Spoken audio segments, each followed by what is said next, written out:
Guys, today we'll discuss about context API, one of the wonderful feature in Reactjs.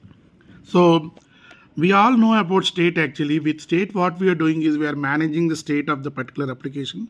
I mean, for we are writing the in the state object we are writing all the name, user, age like that. We are storing that data actually in the state actually.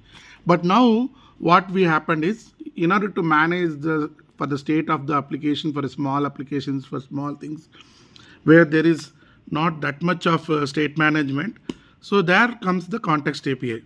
So for heavy applications, for complex applications, larger applications, what happens is we do go with the Redux actually. So Redux helps us in the complex state management in the React application.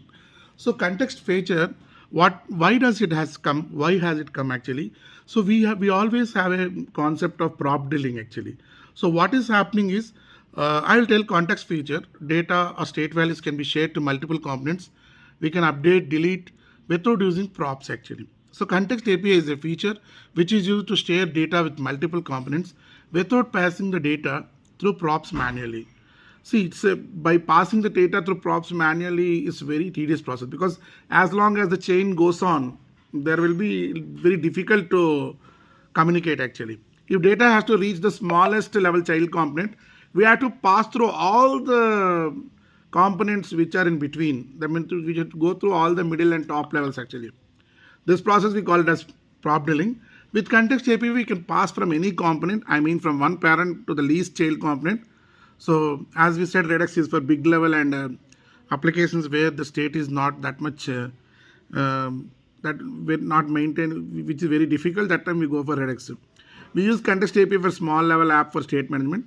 So context, what does it do is it provides a way to pass the data through component tree without having to pass props down manually at every level. So in a typical React application, what is happening was data is passed from top to bottom, from parent to the child, through the properties via properties. But such a process can be very difficult actually. So in order to shake the values between components, we have to pass a prop through every level of the tree. So no need to pass through in between components. That's why context API is being started.